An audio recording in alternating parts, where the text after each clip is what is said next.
తండ్రి మాటను నిలుపగా రాముండు అడవులకు పయనమయ్యే.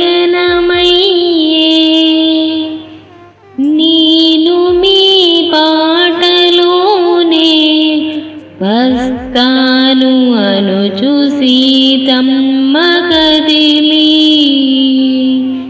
ఓ పడతి అడవిలో కష్టాలు పడలి